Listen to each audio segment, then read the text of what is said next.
O mundo já enfrentou situações extremamente complicadas. Uma delas foi, sem dúvida, a peste negra. Eu sou Ivan Lima e venha comigo nessa. Você já deve ter ouvido falar da peste negra. Bom, essa foi uma epidemia global devastadora da peste bubônica. Ela está entre as doenças que mais mataram pessoas em toda a história humana.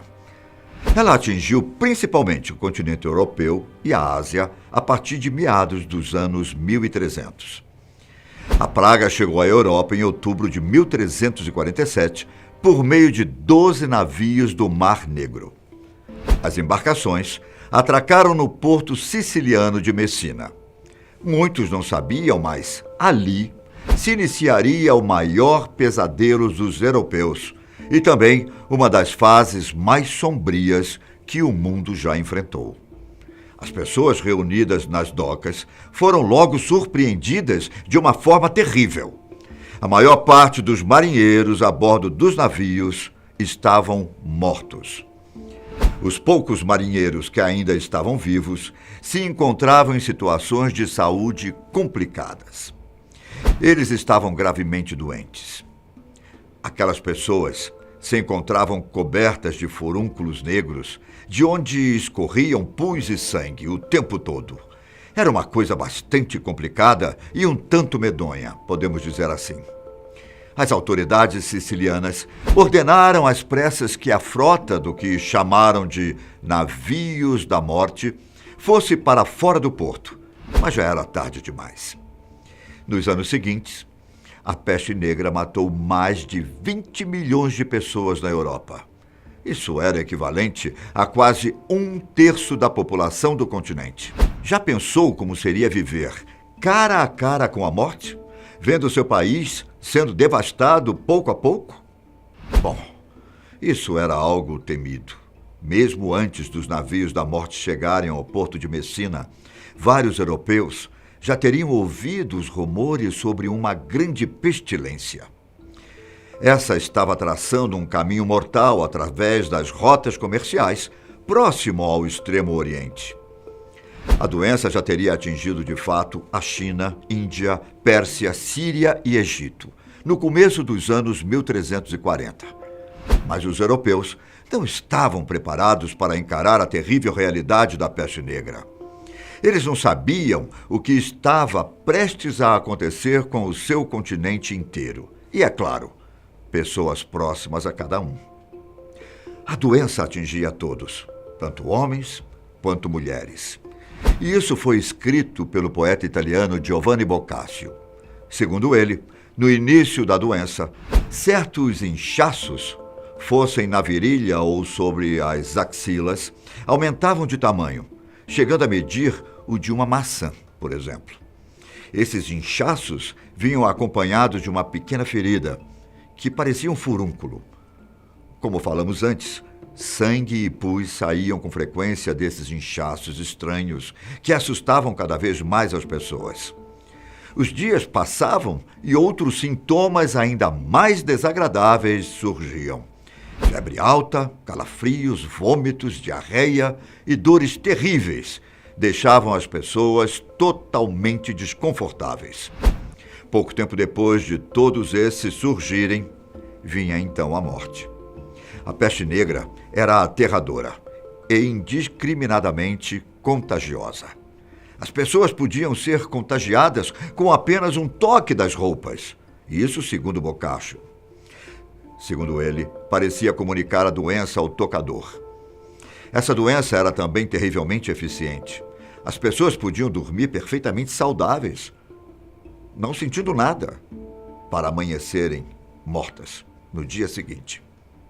Levou um tempo para compreender a peste. Hoje, os cientistas entendem que a doença é transmitida por um bacilo chamado Yersinia pestis. Esse germe foi descoberto no final do século XIX por Alexandre Yersin, um biólogo francês. A partir daí, abriram-se as portas para estudos mais avançados. Estudiosos descobriram que o bacilo é capaz de viajar de pessoa para pessoa de maneira pneumônica ou pelo ar. Além desse método, a peste podia ser passada para as pessoas por meio das picadas das pulgas ou contato com os ratos infectados.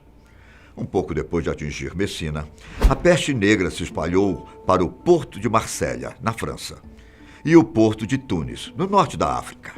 Com isso, logo chegou a Roma e Florença, duas cidades no centro de uma elaborada rede de rotas comerciais. Era aí que nascia o perigo maior, pois eram cheias de pessoas o tempo todo. Em meados de 1348, a peste negra chegou a Paris, Bordeaux, Lyon e Londres. Cada dia que passava, o pesadelo se espalhava mais pelo continente europeu, matando cada vez mais pessoas. Hoje em dia, conseguimos ver melhor o quão sombrio foi essa sequência de eventos aterrorizantes, mas compreensível.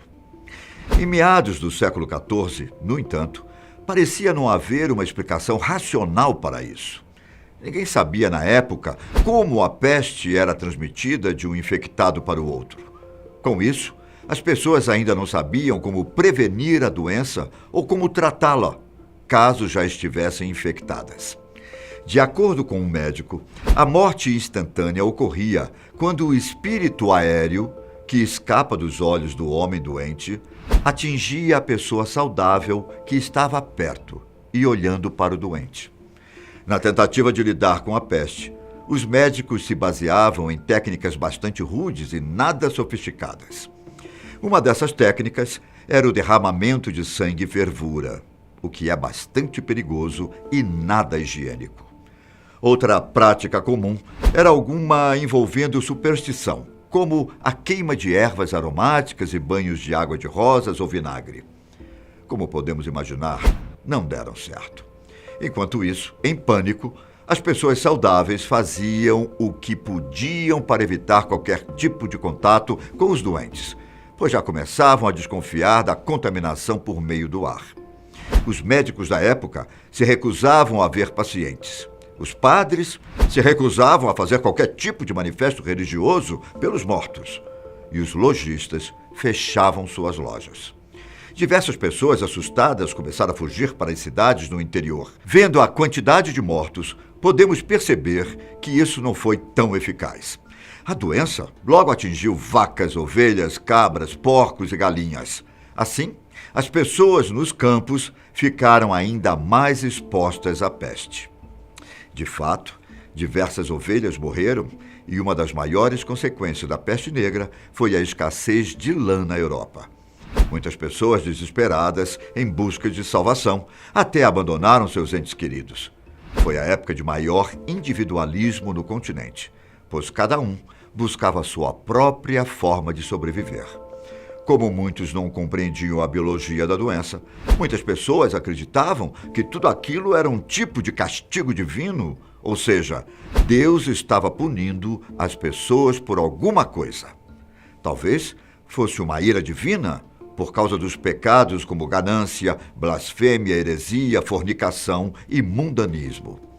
Essa era uma das explicações usadas por quem seguia algum tipo de religião. Seguindo a lógica, as pessoas acreditavam que a única maneira de superar a praga era ganhando o perdão de Deus. Parte da sociedade acreditava ainda que a maneira de fazer isso era expurgar suas comunidades de hereges e outros causadores de problemas. E foi por isso que milhares de judeus foram massacrados em 1348 e 1349. Parte das pessoas enfrentaram o terror e a incerteza da terrível epidemia, atacando seus vizinhos de todas as formas. Por outro lado, outras optavam por se voltar para dentro, se preocupando com as condições de suas próprias almas. Era um tipo de resguardo para se redimirem com Deus, digamos assim. Alguns homens da classe alta juntaram-se a procissões que viajavam de cidade em cidade, e participavam de exibições públicas de penitência e punição. Eles se torturavam na frente das pessoas, se auto-chicoteando com fios e pedaços de couros. Essa era uma forma de tentar se redimir por seus pecados. A doença continuou afetando pessoas, mesmo após o seu auge, e assim seguiu pelos próximos séculos. Foram então classificadas as etapas: primeira, segunda e terceira epidemia. A terceira, por exemplo, ocorreu no século XIX, mas sua disseminação foi efetivamente travada pelos esforços das equipes sanitárias. Teve início, provavelmente, na estepe da Manchúria, onde as marmotas infectadas foram caçadas. Essa caçada foi feita em grande número pelos imigrantes chineses. Eles pegavam e vendiam aos ocidentais para produzir casacos. A partir de 1855, espalhou-se por toda a China, ameaçando os europeus de Hong Kong em 1894. Isso resultou no envio de equipes de médicos e bacteriologistas para a região.